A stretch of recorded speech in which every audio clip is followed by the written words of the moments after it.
I'm so excited today. I have Peter Crone who's joining me. And if you're not familiar with Peter, he has been a thought leader in human performance and human potential. He has worked with celebrities, royalty, CEOs, the general public, more than 200 professional athletes. And it's all about having a holistic approach to the mind, the body, and the spirit. He's someone that's really went onto the mainstream. If you haven't seen him on other platforms such as Gwyneth Paltrow's Goop, Dr. Regan Jadderly's Feel Better, Live More, Andre Ducam's Know Thyself podcast. He's even been featured on the documentary film Heal. And he really is somebody here to help you get more freedom of mind, get more connected with yourself, get rid of the fear, live rid of this life of stress, having disease, and find true peace, joy, and vitality. Now, you might be thinking, how do we have this connected to sales? Well, matter of fact, you're going to realize that taking care of all these aspects are going to be massive on your journey and to be more effective in the way that you sell. But also, you're going to also dive into his own journey on how he built his massive brand, his freedom platform. We're going to talk more about his membership for those who are interested, and really speaking to the spirit of the times of what we can do to navigate, which feels like some uncertainty, and how there's a lot of forces that are hijacking our mind. Well, he is known as the mind architect, so we're going to go and dig into that ourselves. Peter, welcome to the platform. Jason, thanks for having me, buddy. Beautiful intro. I appreciate it. Hopefully I can live up to expectations. I have very little doubts of such a thing. And well, I'm going to throw you a curveball, to be honest, because, well, we're in different time zones. We've been trying to coordinate this for quite a while. And for me, it's early in the morning, and I'm finding in the last few weeks, and this is early October as we're recording this, God, I feel like I've just stepped on a faster treadmill that just increased the incline by 10%. I feel like the speed has gone up. And when I'm just like getting at the point that I feel like I'm at the end, I feel like things have gone a lot more intense, a lot more difficult. I'm feeling the world almost is a reflection of that. There's tension everywhere. And I'm almost just thinking about that meme that just says like, I'm tired, boss, right now. And so I'm coming to you on this platform, and I'm having a sense of being tired. And I don't know if this is something that's just happening within my own mind. And I'd be curious to see, since you're working with so many people, is this a theme of our times? Because it feels like there's a lot of pressures right now. I mean, for sure. And, if whatever I can do to put the sort of metaphorical blanket around people with a bit of warm milk, which is what it sounds like you need, and sort of rock you to sleep. Well, that sounds maybe a little too comfortable, but at the same time, still got a full day ahead of you. Well, that's true. Yes, I think there's been an accumulation of fatigue, both choice fatigue by virtue of the contemporary lives that we all live with technology and seemingly endless opportunities and possibilities, which can be exhausting. But I think there's also a true duress, right, based on the last 3 or 4 years of all of the, whatever you want to ascribe it to, whether you call it the pandemic, the plandemic, the scandemic. Most people, if they listen to me, they know where I stand. But it does, unfortunately, generate, inspire, create, at least contribute to a lot of fear and worry for people. And sometimes those worries are well-founded, right? People are sick, people are being fired, people are being excommunicated from their communities because they didn't wear a mask or they didn't take the jab or whatever it is. And so I think that accumulation of some of the primary needs of a human being, being belonging, safety, and a sense of worth, right? These are in psychological operations, which, from my perspective, this is what has been going on the last 3 or 4 years. These really appeal to deep primal fears within people. And so when you have that over an extended period of time, then people are going to be tired. They're sick and tired of being sick and tired, but there is an actual phenomenon that contributes to human suffering and true survival instincts when you're fighting an illusory, invisible threat, right? Like this demon out there that's on your cardboard boxes, on doorknobs, and coming out of people's nostrils. It's scary, right? So you remove the safety component. Then you create separation, which is the antithesis of what humans want, which is a sense of belonging. You can't even see your family during the holidays, or God forbid, someone is in a hospice and dying, you can't go near them, or even your wife is having a baby, you can't be in the same room.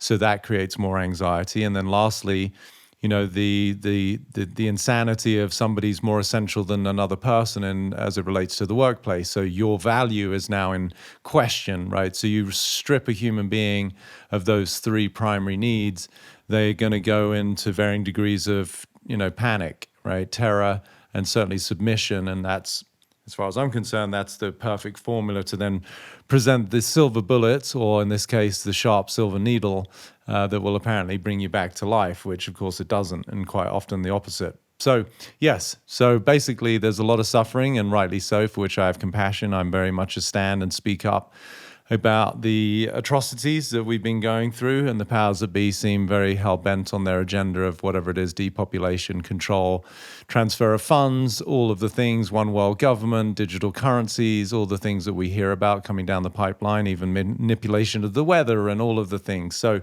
I have nothing but love and compassion for humans out there who are good people wanting to raise a family. God forbid they go on a vacation for 1 or 2 weeks a year, and otherwise they contribute to society as citizens who actually care.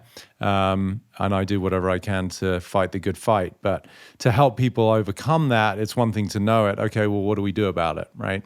And that's where we want to recognize the mechanisms that are at play, which is the fundamental energy of resistance, right? Meaning both in terms of the energy of our body, where we're literally resisting something that creates fatigue, right? If you're holding up an object that, say, is only 5 pounds, it's not very heavy.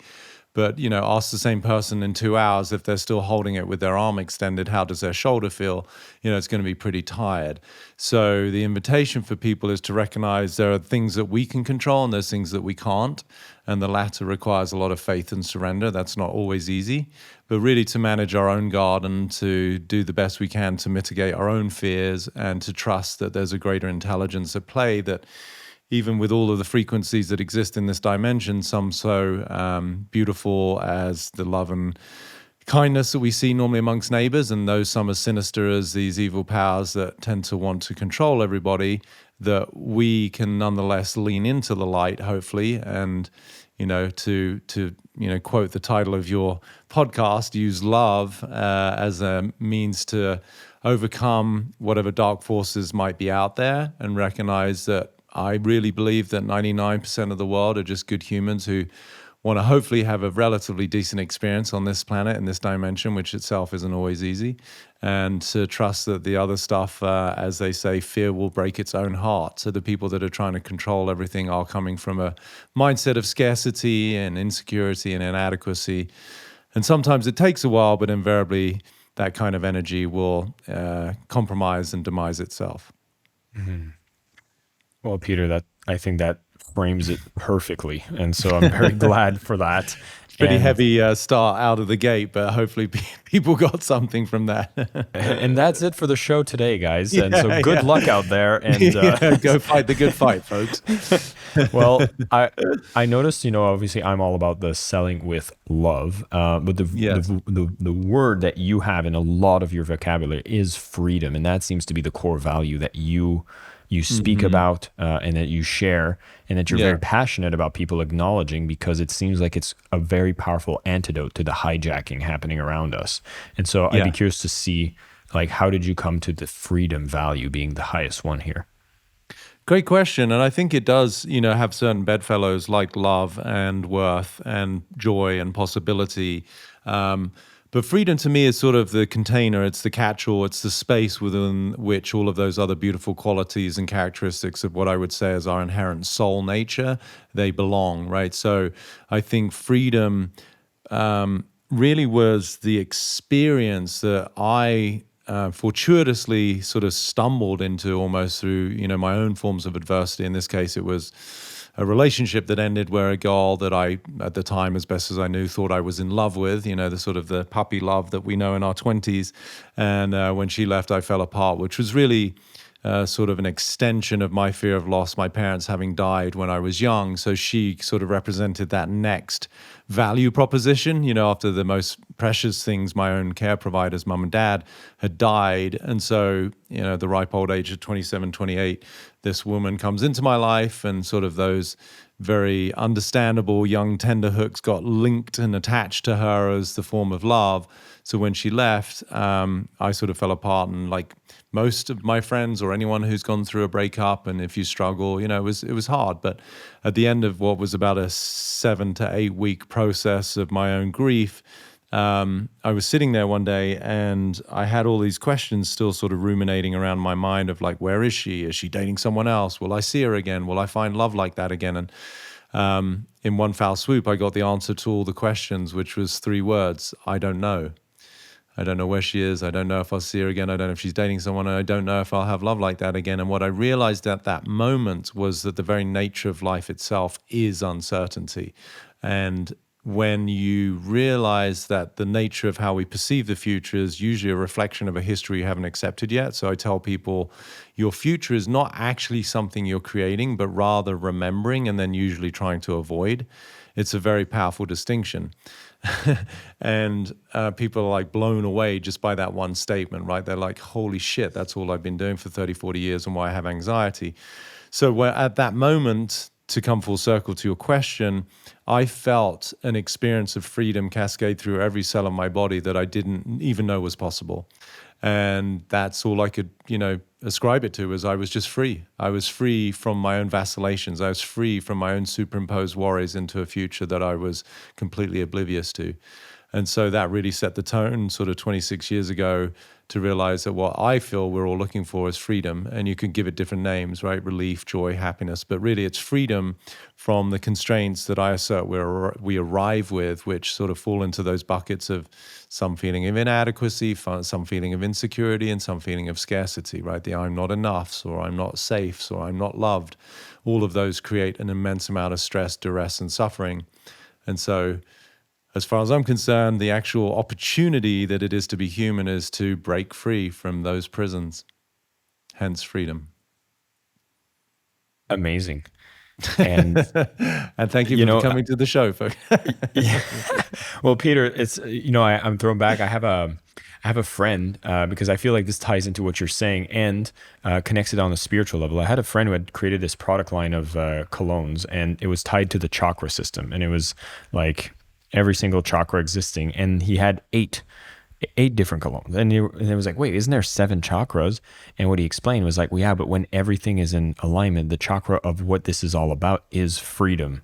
And freedom was like the top kind of 8th pillar. And as you're sharing this, it reminds me of that in the end, like freedom is almost everything that we're going for. Now, I know that I've often heard the definition between freedom from and freedom to, because there's like certain stages in life that you're trying to find freedom from, the monthly expenses that are burdening you down, and the debt that's kind of in your life, and then the freedom from all these things that you need to respond to get you to a place where you're, oh, okay, I'm above water now.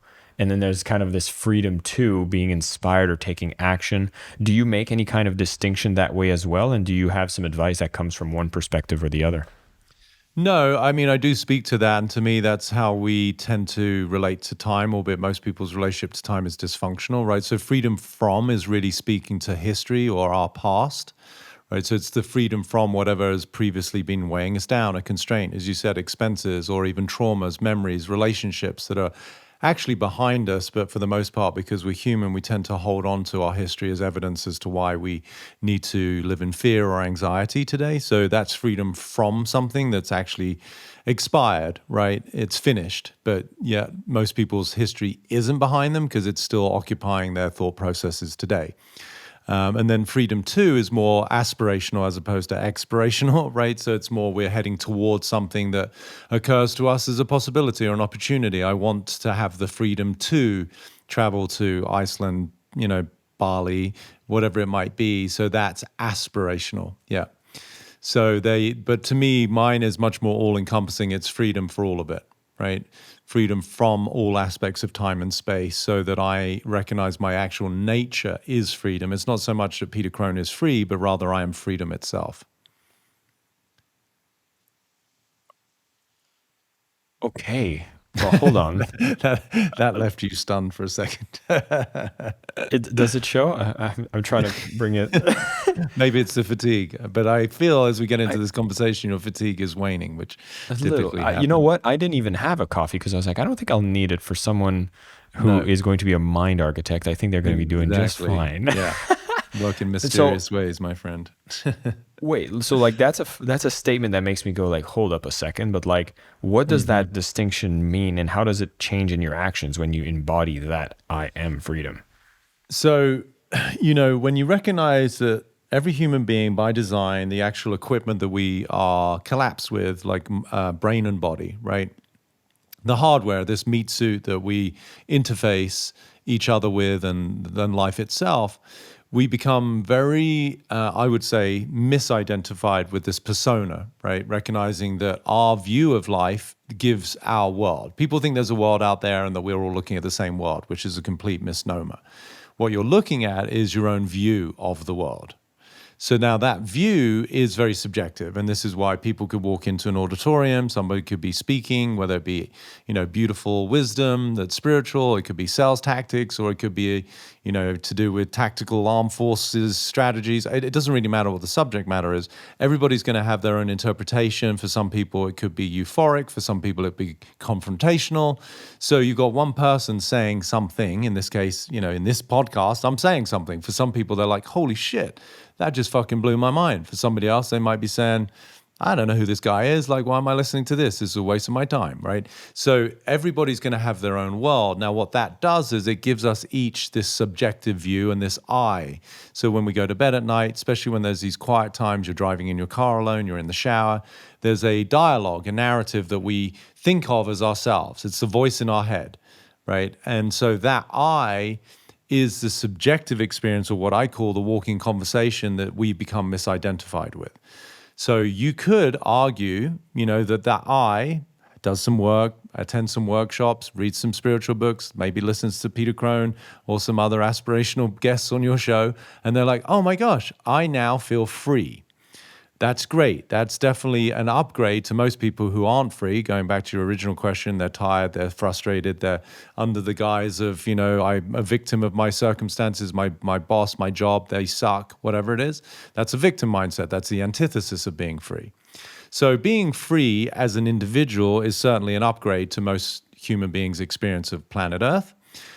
But when we go beyond the personal and we go into the actual experience of a characteristic, then I am freedom itself. I'm the essence of freedom. It's not so much that so it's the absence and the dissolution of the I, which is a very advanced spiritual teaching, which is hard to grasp because it's like, well, what do you mean? I can see you. There's a you there, right? So, of course, that's where language becomes limited. We need words, but at the same time, words become the obstacle to what is already there. So I can only speak to it, point to it, and then people will have the experience of it or not, right? Like there was a beautiful analogy used by Ramana Maharshi when people go to his ashram and listen to him do satsang. He would say it's as though people are walking in with gunpowder in their hand. And if they cupped their hand, some of the gunpowder for some people would be submerged in water, so it's completely saturated. And for some people, there's no water and the gunpowder is bone dry. And so for the person with whom the saturated water it's covered, the same insight could be the most powerful distinction that he shares. It won't resonate in a way that they have this huge epiphany, but it is nonetheless slowly reducing the amount of saturation of the gunpowder. Versus the person who has dry gunpowder, they have this ignited moment of wow, that just changed the course of their life. It's transformational, right?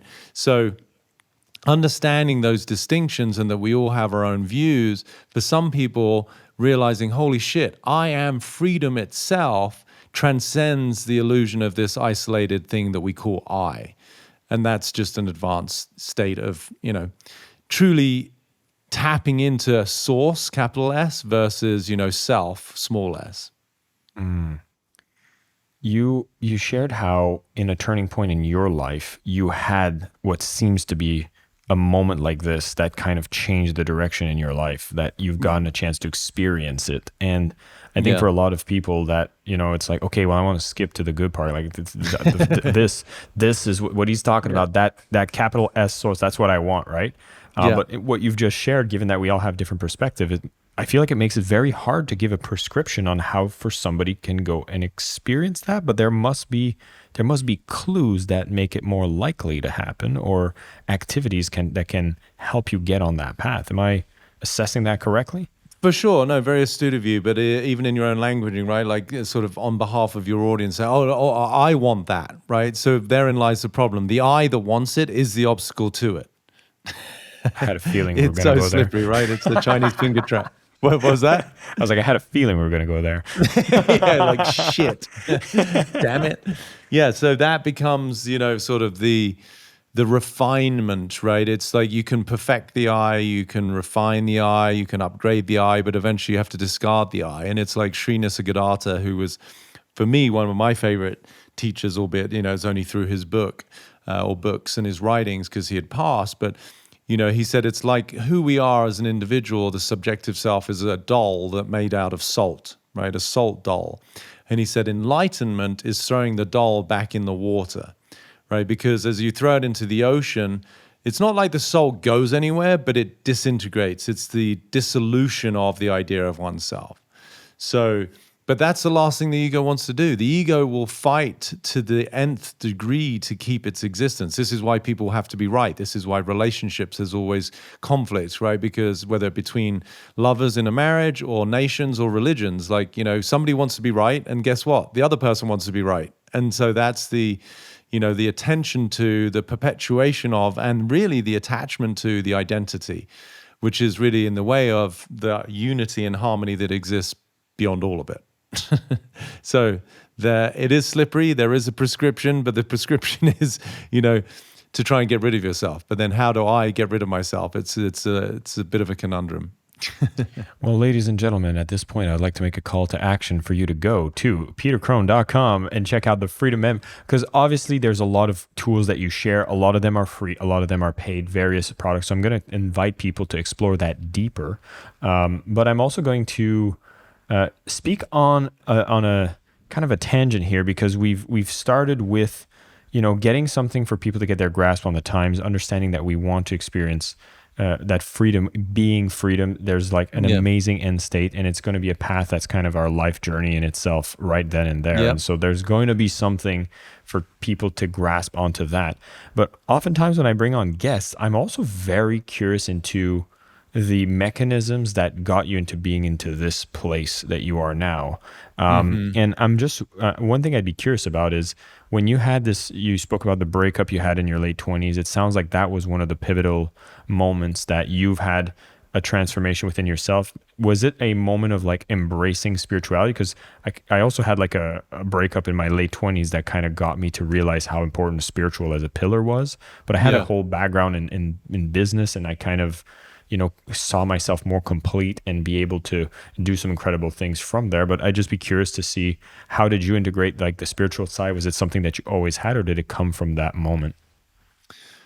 Great question. I think I actually started that kind of spiritual based conversation, because to me, at the end of the day, it's all sort of narrative, right?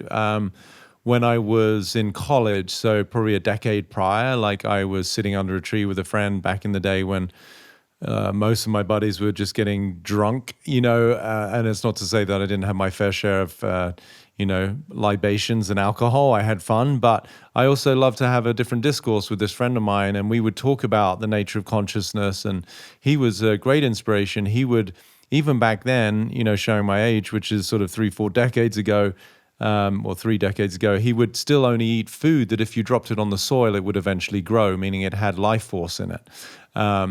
So he had a completely unique, for me at the time as a 19-year-old or whatever, he had a unique view on things in terms of the essence of prana or life force or energy.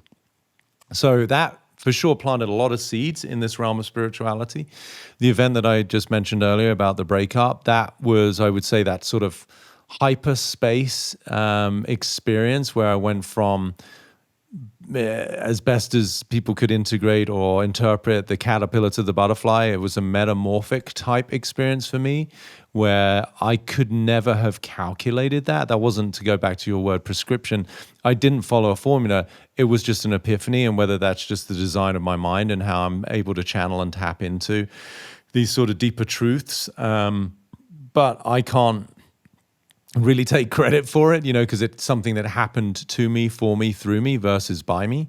But nonetheless, it opened up an entire Pandora's box of what is this human experience. So yes, it's always been there. And I would assert it is for everybody, right? We're spiritual beings having a human experience. So regardless of whether it's, a child, idiot, savant, or these indigo children that we hear about who have these knowings from a very young age, 3, 4, 5, or you're, somebody who's sadly close to taking your last breath and you're in your 80s and you have some epiphany about, oh my gosh, this was all an illusion. Why did I take it so seriously? So I'm just grateful that it happened at such a relatively young age so that I was able to reveal the matrix and enjoy it, but not be bound by it, and certainly not be diseased by it.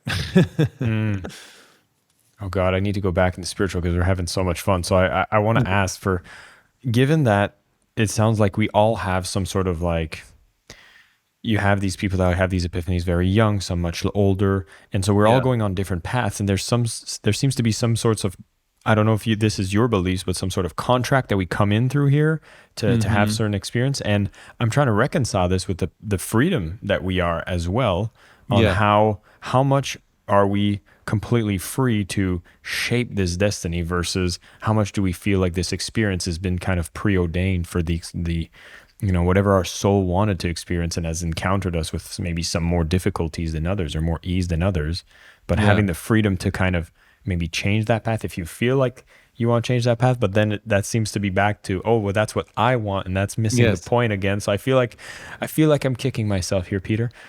No, you're doing a great job, I have to say. There's not many hosts who could keep up with this level of eloquence, so I appreciate that and acknowledge you for being able to articulate it that well. So, and my ego is very grateful for the validation. Thank you. I'm just keeping the eye around it a little longer for you.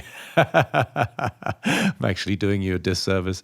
No, I would say it's both, right? The way that I say, the way I tend to phrase it is that, we're here to transcend the constraints with which we arrived, is the opportunity that it is to be human. So oftentimes we'll ascribe our struggles today in middle management, a divorce for the second time, no money, sickness because our parents were assholes or whatever, and this is a victim mindset, right? Where we're at the effect of what happened to us. And that's not the narrative that I subscribe or that I wish to help people understand. Rather, you are a soul that you got entangled with whatever fears and constraints that you did.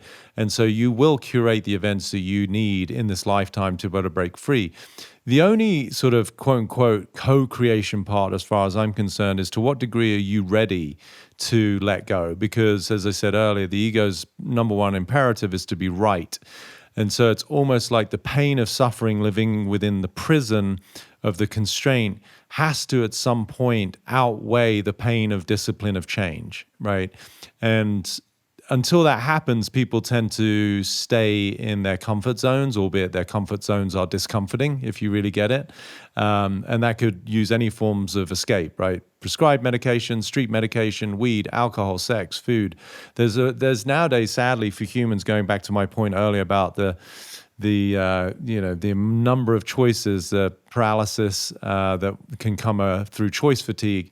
We have a myriad of ways of placating our pain, right? And so sadly, it can prolong this emancipation and liberation opportunity. But it's both, right? Meaning we are beneficiaries of life, not victims of it. And simultaneously, whether we can recall it or not, my assertion is that as souls, we did sort of sign up for whatever it is appropriate in this lifetime that we're ready to face in order to emancipate ourselves from these unconscious prisons. So the good news is you can't fuck it up. Yes. You can't fuck it up. That's all we want to hear, Peter. It's gonna be okay. This is the answer I was looking for from the beginning. It's that beautiful meme, right? It says it all works out in the end. If it hasn't worked out, it's not the end. Yeah. Well, no, So there. it just, the Although question is, to what degree do we sustain suffering versus go headlong into the fear and constraint, right? And that's that. I guess that's really my point. Is I personally, having done this now for so long, work with some of the greatest performers around the world, have learned that the greatest access to freedom is ironically constraint. And constraint can come in many forms, like true limitation, whether it be physical, financial, psychological, but certainly more, it tends to be emotional. And so wherever we feel some sort of limitation, the opportunity is not to negate it or numb it or deny it or disprove it, but really inquire into why do I feel this fear? Why do I feel this upset? And to use that as access to discovering on the other side of it that actually it's a lie, and that beneath the constraint, who I am at my core is nothing but freedom, power, love, vitality, all of these qualities that I'm looking for. yes, hell yes. Hell yeah, baby. If you're into that kind of shit, which I personally am. 100%. Which is why I'm very lit up now. So forget the Yeah, you're tired like, Jason at the forget beginning. about, I'm leaning into this. yeah, tired, Which schmired. I'm going to ask you. I don't know, this is a controversial question, but I'd be curious to know, do you see things happening or being shared and accepted as a truth in the kind of spiritual community that you find does more harm than good? And it's kind of like, oh, you're like, oh God, why is this being perpetuated? It's probably holding us back more. Do I see things happening, or say again? So repeat the Have you question. noticed like sort of like an accepted as truth in the spiritual field that actually is holding people back way more? And it's kind of like, oh, it's frustrating to see that this keeps being repeated, but it's being interpreted either the wrong way or it's just downright not helping us in any way. Oh, a particular theme that I might notice in Yeah, someone, you yeah. mean? Yeah, No, as sometimes. well, I was gonna say in a theme from like, if you're hearing people saying, you know, I'll give you an example. I've had a guest, and Please. I'm not going to quote him, and it's been a long time, that they would say, like, when you're facing a decision between your goals and your feelings, ignore your feelings. And Gotcha. for some people, Right. they would have a stance saying like this is absolutely not true. But there's a lot of things that get shared by a lot of different people, and Yes. some of them, I'm sure you have a stance against being like, actually, this is probably not right. Yeah. Yes, I get what you're saying now. And again, I first want to, put the disclaimer that I'm also human, right? And I don't want to, for any intents and purposes, come across as, oh, well, Peter Crone is the gospel. I'm doing, the way I would put it is, we're all doing the best we can within the limits of the awareness that we currently have, right? So my awareness today is far more expanded than it was 20 years ago, and even more so perhaps 15, and 10 years ago, where it's more refined. It might not be so dramatic, but it's more subtle. And so I for sure can hear other thought leaders and spiritual teachers out there in the world who I could definitely, from my own personal perspective, go, okay, that's not actually true, but I could see why they're saying it, because they'll probably get a lot of credit card numbers. But, I just, I love quotes, right? You may know that, I write in quotes, I share quotes. It's going to be the main format of my first book that I'm working on. And I'll say, there's no greater debt collector than karma. And so even if somebody is quote unquote wrong done by somebody where it feels like an injustice, sure, the go-to is what? Revenge and bitterness and anger. And, that's okay. Sometimes it's appropriate, depends what happened. But for the most part, that only creates more disease in yourself, right? And so I tend to trust that there's such a divine intelligence out there that if somebody needs to speak derogatory of me, which fortunately doesn't seem to happen anyway, but as an example, or somebody were to steal something from me, I'm like, look, first of all, if they really need it more than me, have at it. And secondly, the karma will take care of the consequences of your actions. So that's where I don't have to, this little old me, feel like I need to control the circumstances of everybody else's life. Which a lot of people tend to do. And, many of your listeners might go, holy shit, I'm trying to control everything and everyone around me, my spouse, my children, my parents, my boss, and it's like, I let people be who they are. I speak my truth as authentically as I can. And I trust that whether you believe in God, Allah, Krishna, or whoever, they'll take care of the details. Fantastic answer to that question. And You even hinted towards this concept like manipulation, and let's be clear, sales often is linked to that word. There's a Yes, lot of yes. ways to do sales wrong, and what I shine the light on is there's a lot of ways to do sales right. And shifting gears into the sales part of this conversation, I'd be curious to know, like, you're obviously someone that's spoken on stages around the world. You speak extremely powerfully. You sell your I Am Freedom clothing. You have your Freedom membership. So sales is a part of your current life. Has sales been something you've embraced from a young age? Is it something you've developed, or is it still something that you have a complex relationship with? I'd be curious to know. For sure. I would actually say the way I got to the position that I'm in terms of having a thriving business was not because of sales. The way I articulate it is I always say I've got nothing to sell, I've just got something to share.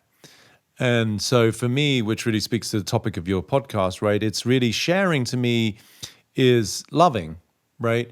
And because, again, if you're not in the energy of scarcity, which sadly most people are when they're selling because it's their livelihood, it's their monthly rent or mortgage, it's putting food on the table for their kids.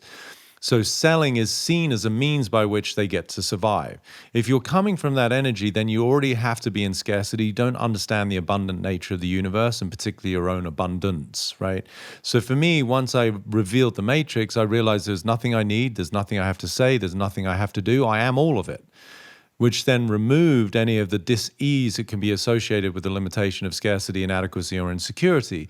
Then what I realized is I just have something to share, and those who are ready to hear it, inspired by it, or aspire to the things that I speak about and live, they will naturally want to have some form of exchange, whether it's monetarily, it's trade, it's gratitude, it's service. So in a world where you understand the energy of money and being human, nothing is lost, right? It's all conserved.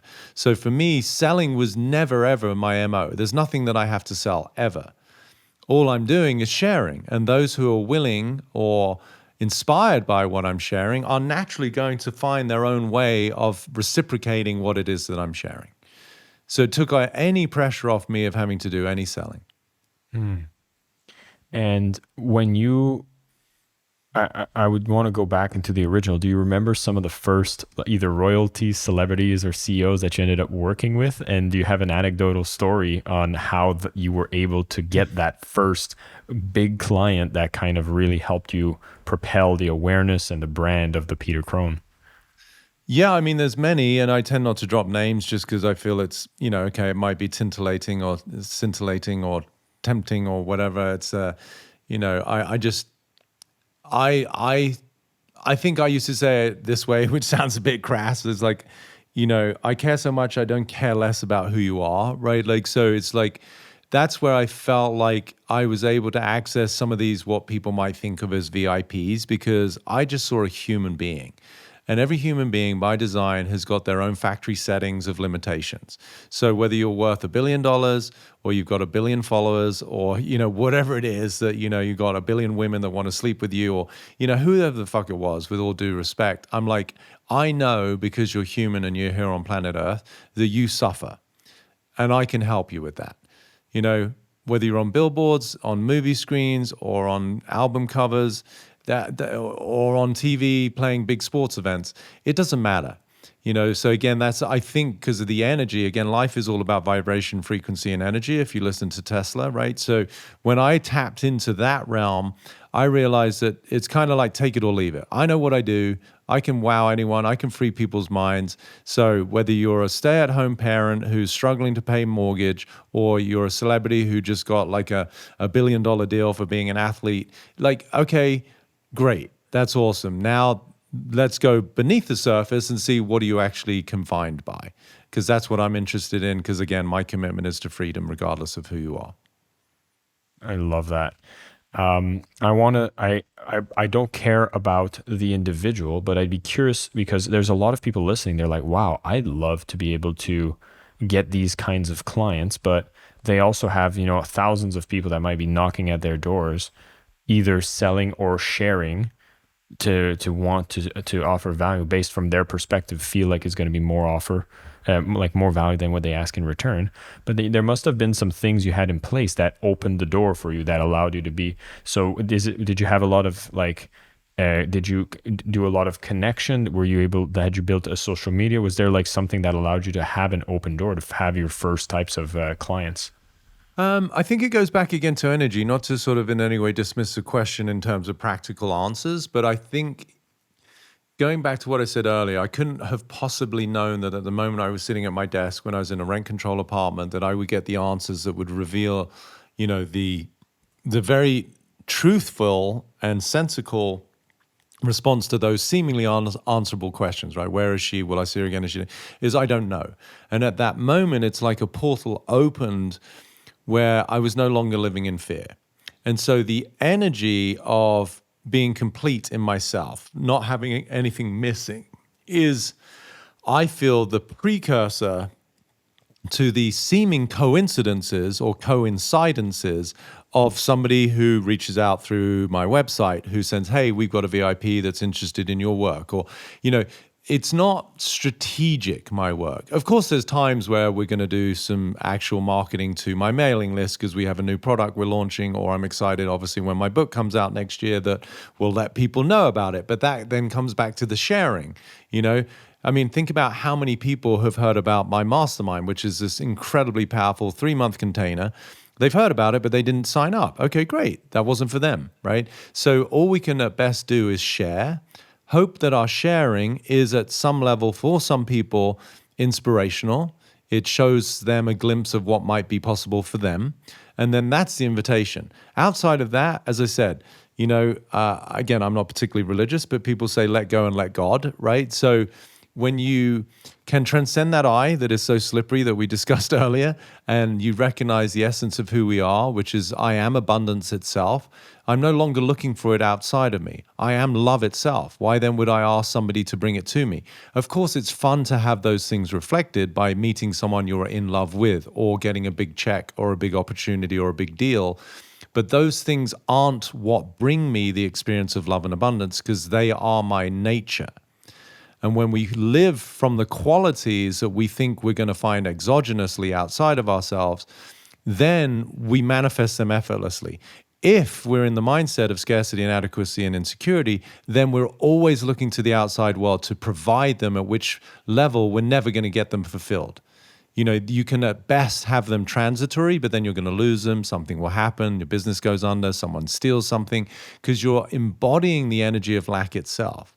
So this is what I teach. This is what freedom is about, to find freedom in all areas of your life, not just financial freedom, spiritual freedom, emotional freedom, relationship freedom, right? So that it doesn't matter, because I am at the source of my entire experience.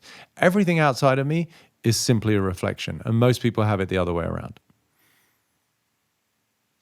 Peter, you have come on the show and have given me a lot of thought to sit with and to take onto perspective. And I have a feeling that this might be a shared experience with a lot of the listeners. It's been an absolute joy having you come in and share with us all of these messages around freedom. The biggest takeaway here is, as you're especially on this final statement, is my mind started to wander around the biggest things that have happened in my life to bring me to a point where I am living in Bali right now, and I'm working with certain clients. And I was like, how much of a plan did I have for those things to happen? And, coming back to where I'm in university in Ottawa, Canada, and thinking like, oh, should I take this management trainee program so I can manage a franchise of a paint store? Like, I remember holding that pamphlet and then comparing that life path to how I'm like what I'm doing now, hosting this podcast, writing a book, talking with you. I'm just like, I couldn't have planned that. That didn't come through a series of like step 1, step 2, step 3. It seems to have come from these, call it micro moments, that based on the language you're sharing and my best understanding of it is these micro moments of experiencing being a source of freedom, or whatever is, I would use love in this case, where then something got attracted to me. I've taken a step in a certain direction. I responded to something, and now I'm just like, holy shit. Here's where I am, going back and telling Jason, like, bro, you're gonna be fine. This is gonna be great. Is a fantastic thought experiment for me. And I think this in the kind of closing the loop on my opening, which was, I'm tired, it feels overwhelming. It feels completely different than what you're saying as a reflection. It feels like things were projecting on me. And from this reminder in this conversation, I'm just like, hold on a second. I need to take back ownership. I need to take back control and realize that if I am freedom, which might be my first step, I need to actually start realizing what is it that provides these amazing moments, this abundance, and this amazing life. Might be looking in a completely different direction. Beautifully put. And just to help people, because again, I don't want to make it too esoteric, although I think I speak very practically, but just I do like to use metaphors or analogies. And if people think of an old style radio, you would tune the frequency on the radio, right? Which is sort of reflective of our frequency, us being the radio. What is the frequency that I am, quote unquote, living from and emitting? And then music is everywhere. It's ubiquitous. Like it's all around us, right? In this case, the radio frequencies. And so depending on the frequency you tune into, you will automatically, without any effort, attract the appropriate music to that frequency, right? You don't tune into 97.5 FM, which is hard rock, and then get upset because you're not listening to R&B, right? Like you go to the appropriate frequency. So likewise, if somebody right now is frustrated because they didn't get the promotion, they didn't get the sales, they didn't meet their quarterly budget, whatever it is, then your energy it's too late, right? You're saying that I'm at the effect of the events of my life, not realizing that the events of your life are actually at the effects of your frequency. So then if you want to play with the power of creation, which is an advanced state, then who would you be if not only did you meet your budget, but you doubled it or your sales? How would you feel and play with that? Wow, I'd be ecstatic. I would be talking to my wife differently. I'd be more playful in the workplace. Or you would start to see the emerging of a different type of you, which is literally a different human being who's emitting a different vibration, which is the precursor, quote unquote, the radio, to different songs, outcomes showing up on your doorstep. So that's something for people to play with. Well, I think that leaves a powerful call to action for people to explore at the end of this conversation. And of course, I do want to allow people to go to petercrone.com, have a look at the online platform, the Freedom Membership. There's so much more from Peter being shared on that platform that you get to dig in, explore, and go on this journey to actually rewire or retune your own frequency. If you're seeing outcomes and your current reality is something that you want to change, or you just want to enhance and just have a great connection with this whole community that he's put together, I definitely encourage you to go check it out. I think he's put it at a price that's very affordable, and it's a great share for everybody who's here on the podcast. Peter, I do ask one question in closing for all my guests, and it's what does selling with love mean to you? What does selling with love mean to me? I would say what hits me, it is the authentic sharing of my true self.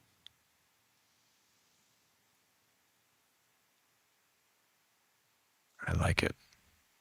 Peter, thank you so much for your time. It was an absolute pleasure having you on the show. I think for everybody, there's a powerful call to action. And I will tell you all, go out there, and usually I'd say sell with love, but now I will say be source of freedom. Thank you so much for listening to the Selling with Love podcast. We have some previous episodes you can tune into right here. And if you prefer the short form content where you get to the point in under 10 minutes, we do have a ton of clips from our best episodes that are being shared on this channel as well. So pick which one supports you the most. And of course, thank you for liking, subscribing, and of course, selling with love.